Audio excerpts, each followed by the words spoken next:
बिस्मिल्लाहिर्रहमानिर्रहीम। अस्सलामुअलैकुम। खुशामदीद fly fact पर, जहां आपको मिलती है परिंदों से जुड़ी दिलचस्प मालूमात। आज हम बात करेंगे एक बहुत ही खूबसूरत रंग बिरंगे परिंदे के बारे में। जी हाँ, आप देखकर समझ ही गए होंगे, मैं बात कर रहा हूँ ज़ेब्रा फिंच की। तो तैयार हो जाएं, फ्लाई फैक्ट पर हम आपको बताएंगे ज़ेब्रा फिंच के बारे में वो मालूमात जो शायद आपने पहले कभी सुनी होगी। Point number 1, zebra Finch basically एक स्पैरो स्पीशीज है जिसका ताल्लुक ऑस्ट्रेलिया से है। ये ऑस्ट्रेलिया खुली मैदानों, झाड़ियों और नीम के सहराई इलाकों में पाई जाती है। ये परिंदा हमेशा झुंड की सूरत में रहना पसंद करते हैं और इनके झुंड में 50 से लेकर 100 जोड़े तक हो सकते हैं। ये वाइल्ड में अक्सर घास के बीच छोटे मोटे कीड़े मकोड़े और पौधे खाना पसंद करती हैं, और ये वहीं झाड़ियों में घोंसला बनाती हैं और वहीं दरख्तों में घोंसला बनाती हैं, जैसा आप वीडियो में देख ही रहे होंगे। पॉइंट नंबर 2, ज़ेब्रा फिंच में नर और मादा के दरमियान फ़र्क। इनमें नर और मादा के दरमियान फ़र्क देखना बहुत ही आसान है। अक्सर नरों के चेस्ट पे और उनके कान पे एक निशान होता है, जबकि बरक्स मादा के कुछ ऐसा निशान नहीं होता। वो मादा बिल्कुल सादी होती है। उसकी आंखों के नीचे वह हल्की सी एक लाइन होगी। इसकी दूसरी पहचान बताऊं तो दूसरी पहचान ये है, नर ज़्यादा सिंगिंग करता है और मादा कम सिंगिंग करती है। और इसी की अगर तीसरी पहचान बताऊं, तीसरी पहचान साफ ये है कि नर ज़्यादा खूबसूरत होता है बरक्स मादा के, मादा एकदम सादी होती है। और इसी में एक और म्यूटेशन आती है स्नो वाइट, जो बिल्कुल क्रिस्टल क्लियर वाइट होती है। उसमें मेल फीमेल देखने का एक ही तरीका है, वो है उनकी चोंच। जिसकी चोंच डार्क ऑरेंज होती है वो नर होता है, और जिसकी चोंच लाइट ऑरेंज होती है वो मादी होती है। पॉइंट नंबर 3, ज़ेब्रा फिंच में म्यूटेशन। इसमें जो फर्स्ट नंबर पे म्यूटेशन आती है वो आती है common zebra Finch. Second number पे जो आती है common white Finch. Third number पे जो आती है स्नो वाइट। फोर्थ नंबर पे जो आती है ब्लैक चिक। 5 नंबर पे जो आती है वाइट चिक। 6 नंबर पे जो आती है फॉन चिक। इसमें और भी बहुत सी म्यूटेशन है जो कि अभी आई भी नहीं है। अगर मैं म्यूटेशन गिनवाने बैठूं तो पूरी वीडियो ख़त्म हो जाएगी, तो मैंने आपको कॉमन 6 म्यूटेशन बता दी हैं बस। Point number 4, zebra Finch seed mix. Zebra Finch के सीड मिक्स में अक्सर बेसिकली बारीक बाजरा, बारीक कंगनी लाल, बारीक कंगनी पीली और कनेरी। और अगर सर्दियों का सीज़न है तो आप इसको सूरजमुखी के बीज भी क्रश करके दे सकते हैं। Point number 5, zebra Finch softwood. Zebra Finch softwood में फर्स्ट नंबर पे जो आता है बॉयल एग। अंडे को अच्छी तरह उबाल कर सफ़ेदी और जर्दी दोनों को मैश करें। अंडे का छिलका चाहें तो वो भी मैश कर सकते हैं, कैल्शियम के लिए बेहतरीन होता है। दूसरे नंबर पे जो सॉफ्ट आता है वो है मिक्स वेजिटेबल। आप पालक, सलाद के पत्ते, धनिया, पुदीना, गाजर, खीरा, लौकी और जो सब्जियां मौसम के हिसाब से मुयस्सर हो उनको बारीक बारीक कट करके और क्रश करके उनको दे सकते हैं, बहुत ही शौक से खाती हैं।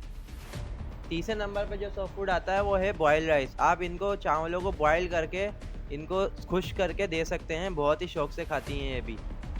चौथे नंबर पे जो सॉफ्ट फूड आता है वो आता है सीड सॉफ्ट फूड, जिसमें चना, लोबिया, गंदम, साबुत मूंग और मुख्तलिफ साबुत दालें आप मिला सकते हैं। इनको आपको रात भर भिगो के रखना है और सुबह जब ये नरम हो जाए फिर इसको खुश करके इसको क्रश करके इनको देना है। ये बहुत शौक से खाती हैं। Point number 6, zebra Finch calcium. Zebra Finch calcium में जो फर्स्ट नंबर पे आता है वो आता है अंडे के छिलके। आप अंडे के छिलके जमा करके उसको बॉयल करके उसको खुश करके उनको क्रश करके पाउडर बना लेना है। और जो मैंने सॉफ्ट फूड बताए हैं, जब भी आप वो सॉफ्ट फूड यूज़ कराएं उसमें थोड़ा सा डाल के दे देना है। दूसरे नंबर पे जो कैल्शियम आता है वो आता है समंदरी झाग, जिसे कटल फिश बोन भी कहा जाता है। आप उसका एक छोटा सा पीस इनके केज में लटका दें और ये खुद ही उसको खाती रहेंगी चोंच से। उसका बेनिफिट ये है कि इनकी चोंच भी उससे नहीं बढ़ेगी और इनके नाखून भी बराबर रहेंगे। तीसरे नंबर पे जो कैल्शियम आता है वो आता है सनलाइट। जब तक आपके केज पे सनलाइट नहीं पड़ेगी ये जो कैल्शियम मैंने बताए हैं ये काम नहीं करेंगे।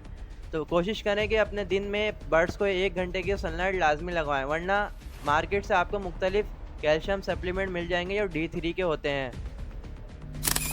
Point number 7, zebra finch cage size. Zebra finch का जो बेसिकली केज साइज होता है 1.5 बाय 1.5, जो एक पेयर के लिए बेस्ट है। और अगर यही आप कॉलोनी वाइज रखना चाह रहे हैं तो मैं रेकमेंड करूँगा 5 पेयर के लिए 3 बाय 3 की कॉलोनी बेस्ट है। और अगर आप बिज़नेस के लिए रखना चाह रहे हैं तो मैं ये रेकमेंड करूँगा कि कम से कम 50 जोड़े से स्टार्ट करें, क्योंकि अब वो टाइम गया जब 5-10 जोड़े से स्टार्ट होता था। इससे आपकी खर्चा भी निकल आएगा और प्रॉफिट भी ज़्यादा होगा। इस पे मैं अभी बात नहीं करूँगा कि वीडियो बहुत लंबी हो जाएगी। अगर आपको इस पे वीडियो चाहिए तो मुझे कमेंट में बता दिएगा, मैं अलग से इस पर सेपरेट वीडियो बना दूंगा।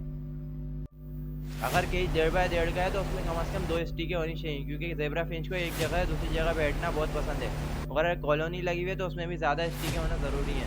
और आप इनका डेली पानी चेंज करें। डेली इनको नहाने के लिए पानी नहीं, क्योंकि इनको नहाना बहुत पसंद है। इससे साफ़ भी रहेंगी और इनमें बीमारियाँ भी बहुत कम आएंगी। Point number 8, zebra Finch breeding cycle. Zebra Finch pair बनाने के बाद तकरीबन 1 हफ्ता घोंसला बनाते हैं, और अगर आप इनका टाइम बचाना चाहते हैं तो आप 80% नेस्टिंग इनको खुद करके दें, बाकी 20% इनके केज में रख दें, ये खुद ही 20% अपनी नेस्टिंग कर लेंगी।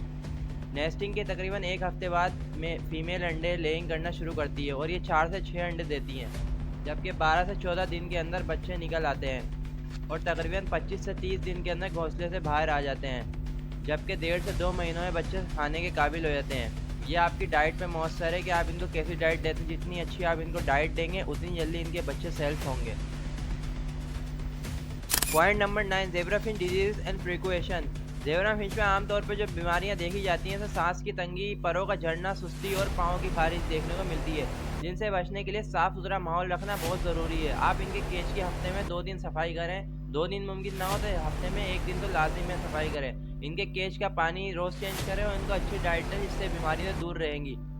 और अगर आप देखते हैं कि आपकी फिंचेस सुस्त हो रही हैं तो आप उनको एंटीबायोटिक कैप्सूल का कोर्स कराएं, जिसमें फर्स्ट नंबर पे जो आता है एब्रामाइसिन, सेकंड नंबर पे आता है ऑक्सीडासाइक्लिन, जो आसानी से मिल जाए। 1 लीटर पानी में 1 कैप्सूल दें। अगर आप इनको सुबह के टाइम कोर्स कराएंगे तो रात को पानी निकाल लें, या फिर अगर दिन में कराना है तो 2-3 घंटे पहले पानी निकाल दें, ताकि आप जब भी इनको मेडिसिन डाल के दें तो ये फ़ौरन से पानी पी लें। और इसका कोर्स 3 से 5 दिन का होता है। अगर आपकी फिंचेस ज़्यादा बीमार हैं तो 5 दिन कंटिन्यू कोर्स करना है, और अगर एहतियात के लिए देना चाह रहे हैं तो महीने में 1-2 बार काफ़ी है। Point number 10, zebra Finch breeding tips. Zebra Finch breeding के लिए सबसे मेन चीज़ देखी जाती है होती है मेल फीमेल का कंफर्म होना। दूसरे नंबर पर चीज़ देखी जाती है होती है इनकी एज। ज़ेबरा फिंच 4 से 6 महीने में ब्रीड करने के काबिल हो जाती है, लेकिन अगर आप चाहते हैं कि आपका पेयर अच्छी ब्रीड करे तो इसकी एज 1 साल होनी चाहिए, ताकि वो अच्छी तरह मैच्योर हो जाए और उसकी ब्रीडिंग में कोई इशू ना आए। तीसरे नंबर पे चीज़ देखी जाती है वो होती है केज प्लेस, मतलब केज की जगह। वहाँ किसी बिल्ली का आना जाना ना हो, वहाँ इंसानों का इतना आना जाना ना हो, वहाँ किसी कौवे का या फिर किसी चूंटियों वोटियों का इतना आना जाना ना हो, ताकि अपने आप को सेफ फील करें और अच्छी ब्रीडिंग करें। चौथे नंबर पे चीज़ आती है वो आती है टेम्परेचर। इनकी प्रॉपर वेंटिलेशन हो वहाँ पे, और इनका ब्रीडिंग टेम्परेचर है 20 से लेकर 28 डिग्री तक होना चाहिए। और ह्यूमिडिटी की बात करें तो ह्यूमिडिटी 40 से लेकर 60% के दरमियान होनी चाहिए। अगर टेम्परेचर ऊपर नीचे होगा या फिर ह्यूमिडिटी ऊपर नीचे होगी तो ब्रीडिंग में इशू आ सकता है अनफर्टिलिटी का और डेड इन शेल का। तो ये थी ज़ेबरा फिंच से मुताल्लिक कंप्लीट इन्फॉर्मेशन, मुकम्मल मालूमात। अगर आप समझते हैं कि मेरे से कोई पॉइंट मिस हो गया तो आप मुझे कमेंट सेक्शन में ज़रूर बताइएगा। उम्मीद है आपको ये वीडियो पसंद आई होगी। अगर आपको कुछ नया सीखने को मिला है तो वीडियो को लाइक ज़रूर करें और फ्लाई फैक्ट चैनल को सब्सक्राइब करना मत भूलें, क्योंकि फ्लाई फैक्ट पर आपको रोज़ नई नई परिंदों की इन्फॉर्मेशन मिलती रहेगी। तो जुड़े रहें और अगली वीडियो में मुलाकात होगी। जब तक के लिए अल्लाह हाफिज़।